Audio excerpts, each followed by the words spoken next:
All right, Graham. So talk to us real quick. How has life been since you've gone pro? Um, if you didn't tell me I went pro, I wouldn't even know it. So not much has changed. I'm still in school. I'm still here training with my teammates and my coach, uh, which is kind of exactly how I wanted it. So just trying to prepare for the bigger races to come. That's one thing that's changed is I'm now on my own schedule. I'm not really bound by the NCAA or Ivy League meets, so I'm able to control my training a little bit more, maybe going a little bit slower, um, and yeah, prepare for those big meets up in the future, the near future. Well, it's a lot easier. It's well, that's one of the reasons I think the decision to go pro happened when it did. Is that you know one of Graham's issues is his been at time at Harvard is the third or fourth week in January in particular has always been very difficult for him. Like his first year, we had an Achilles issue. His second year, he had an adductor. Last year, it was femoral shaft, and so. For him, having such a tightly wound schedule starting from, Shannon Collier taking the downtime, moving back into the build, and having to be ready to compete at the level we think he is by, the middle part of February into the middle part of March is really crowded. Now, we take all that pressure off. The first thing we're really looking at getting ready for is at the end of March with the Sound running 10K. So it's a lot more space, it's a lot more freedom, a lot more flexibility. We don't have to push the envelope to get to performances that are requisite with his talent. Now that I'm technically not part of the team here at Harvard, try to make some more business decisions day to day. Just kind of for myself in training. For example, even today, I just decided to hop on a treadmill instead of run outside in the wind and the cold. Just little things like that. I'm just kind of have that extra pressure in the back of my head to really make good decisions for me, to make sure I'm set up in the future. I also have control, like we were talking about, of my schedule, so I kind of get to pick the meets that I want to run. That's basically it. I kind of like being constricted a little bit by that's what my coach is for. He gives me the training and I do it. And then we go to the races that I choose, and hopefully the training allows me to run well there. But in terms of control, really the main thing is my schedule, and that really opens up a whole world of possibilities, because indoors is typically really hard right after cross-country season, where you have to really ramp right back up, run all the indoor qualifying times, and then all of a sudden it's Ivy League championship week, and then right after that all of a sudden it's NCAA championships, and it happens really quick, and it's a really difficult period throughout the entire calendar year of the NCAA, and I think a lot of distance guys would agree with that, just because it's kind of, you don't feel like you get a super long break between cross country, especially now with the December BU opener meet. Well, the first thing that's a little bit different than last year is we want to have both standards. We want to have the 5 and the 10, deciding whether to go after one or both of them. Last year, the observation of the U.S. Olympic trials, and this stuff is cyclical, but you're going into the men's 10,000 Olympic trials, and 3 people had the standard. So as soon as that race went vaguely tactical, you knew who was going to make the team. The men's 5,000 had a lot more fluidity. I think 8 or 9 guys had the standard, and then Parker Wolf put himself in a position where, he almost got to the road to Paris on points. So right now the 5,000 seems to be a little deeper. We want to be able to stay a little flexible in that regard. And then long term, we don't know what his best event's going to be. It may be both. I think Grant's proven that you can be exceptional both, as well as the 3,000. But we've got to figure that piece out. Yeah, you talked about how long the collegiate season is. It is a world championship year. So does this change anything for you as we go throughout indoor season and go throughout outdoor? Big time. Normally I'd be preparing for, normally it'd be the cyclical NCAA cycle where I'm, preparing for NCAA indoors in March and then NCAA outdoors in June. Now I'm just really focused on the World Championships in September, or really the U.S. Championships in August. To get to the World Championships. So it's a bit weird being so far away from really the end goal.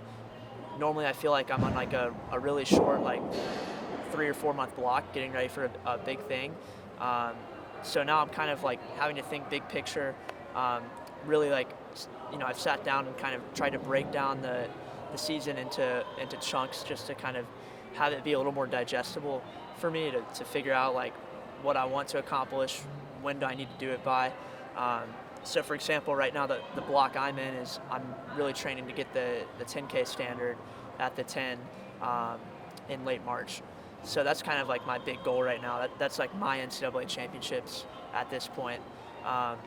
And then after that, I'll shift into, I'll still have a ton of time before the World Championships, even after March. So like kind of shifting back into training mode, finish out school, and then maybe hopefully hit some big races in early June, maybe in the Diamond League if they let me in some of those. And then World Championships. So I've been trying to kind of get used to it.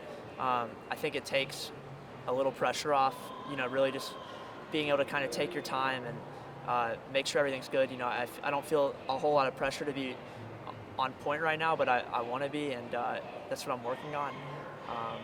And I'm hopefully excited to start, start racing again soon. After I opened up with a 1500, and I'm excited to get back on the track soon. I think we learned some things last year when he got hurt about like how he's structured. He's got a true leg length discrepancy. The indoor track tends to punish that. Additionally, the left side, the adductor is really stressed almost on a constant basis. The right side, he's compensating with the Achilles, being stuck in propulsion mode, things of that nature. And so with him, one, we've tried to slow down the build a little bit. Two, we've tried to mitigate intensity, keep things very basic. We've eliminated the indoor track. He got a chance to run at New Balance, just to be a good corporate citizen, so to speak. And that was a lot of fun. He got a chance to run 3:36.1. It was off of 4 weeks of training. He had touched the track once. That was an outdoor track in San Diego. And so, we're shaping things a little bit differently, but we're also learning from last year in the sense that like we've got specific exercises that are designed to address some of those structural inconsistencies, and we've got the patience that if something is a little disrupted or a little irritated, we can take a step back for a couple days because we're not worried about anything for another 6-7 weeks. We've got time to build. That's a perfect segue. So let's talk about the 10. Mm-hmm. So obviously you're going there to hopefully achieve the 10K standard. How does preparation look for that? It's a lot of time outside. A lot of long workouts. Still sticking at the high mileage. Really not deviating all that much from my my NCAA cross country training, which is just long tempos, long fartleks. We get on the track here and there, but since we're still kind of early in that block, we're just kind of trying to lay the groundwork right now and just really grind out those long aerobic efforts. And it can be pretty tough here in Boston, especially in the winter, with the wind, the ice, even just the salt down on the roads. It can get really grimy out here, but I do think it makes you tough. And man, I can't wait to get out to California. I mean, the weather is going to feel great there. But right now, just a lot of stuff similar to cross country, just boring stuff. And then hopefully, once the season progresses, we'll kind of sharpen up a little bit. I do get to race here and there, which is nice to just kind of open the stride back up a little bit. But right now is the hard part. This is where this really is kind of where the races run, just these tempo runs and high mileage out in the cold. We spoke about the 10, and he was hoping to get the standard at that point. Do you think it's doable for him? Yeah, I mean, I think he ran 12:59 that first week in December, going solo for the last 1600, which I thought was pretty impressive till I watched Grant Fisher go solo for the last 2,500. So you take that with a grain of salt. But I do think in the right race, Graham's probably more of a 12:54, 55 type kid. Back in December, we had built to that fitness. I think that's where we thought he was coming off of the build to Paris and the Paris Games. Paris was obviously tactical. And usually my group has a pretty good translation between the 5K to the 10K. So I think if we are able to get back to the same level of fitness that we were at the end of the beginning part of December, yeah, I think the standard is a very doable thing for them. You talked about the physical aspect as you're preparing for the 10 and just beyond. What about the mental part of it? Yeah, I mean the 10K is hard. I don't think I've ever had a 10K on the track where well, that's not true. The 10K on the track is really hard. I've found that it's probably the hardest track event I've ever done. I've also found it very different than like 10K on the grass in cross country. I think it's a little easier on the grass because you're able to break it up into parts of the course, and like, it's generally slower, so it's not as fast. It's just as physically demanding with like the hills and all of that. But once you get on the track for the 10K, it really, at least for me, it's always kind of just felt like a sprint for 6 miles. Doing a 5K on a track, I've gotten used to that long sustained effort, but the 10K is, it's twice the distance, and it's something that, I stand humbly in front of because it's a difficult race. And so, right now, just trying to, we're taking everything that my whole body of work from like the past 4 years. I don't think that really goes away season after season. So, that brings me a lot of confidence going into like a fast 10K. But yeah, now these next like, X amount of months for this block leading into the 10, just trying to like, being out on our like little 1,200 meter loop around our athletic facilities where I do all our tempo runs and stuff, just because it gets too icy out everywhere else. I'll do like 10 mile tempos on that, long fartleks. I'll spend a whole workout out there doing like 10 miles just on that loop.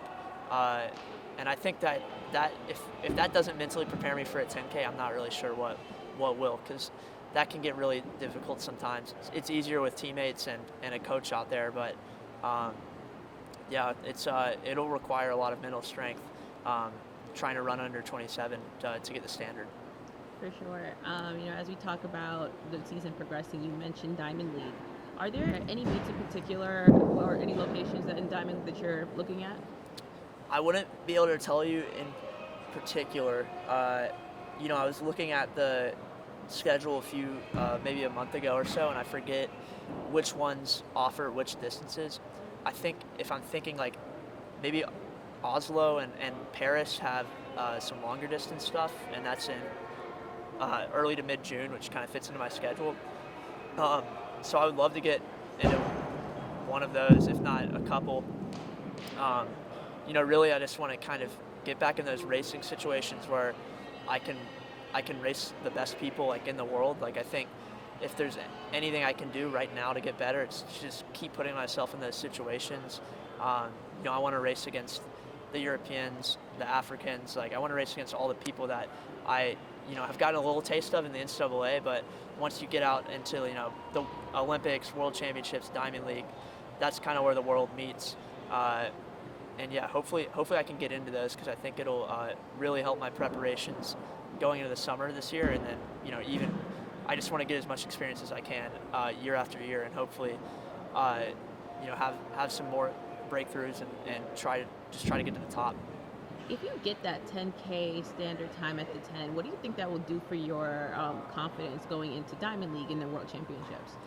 It would definitely be a huge confidence builder. I mean, the past few years have just been a long, sustained series of like mental shifts, and I'm sure it's the same with everyone who follows track, which is just everything has changed. The technology has changed.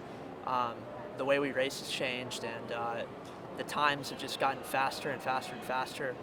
I remember when my teammate Matthew Pereira, like a few years ago, he went to Stanford and broke 28 in the 10K, and at that point in my like where I was with running, that was just unimaginable to me. I couldn't imagine running 2 sub-14 5Ks in a row, and I still haven't broken 28.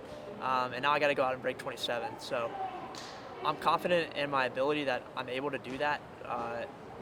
I think I should be able to do it, but actually going out there and doing it is a different story. And if I'm able to, get through this block smoothly, get the standard, I mean that's huge for my huge confidence boost. Just for one, the achievement in itself of breaking 27, like that's a huge barrier for me, to get.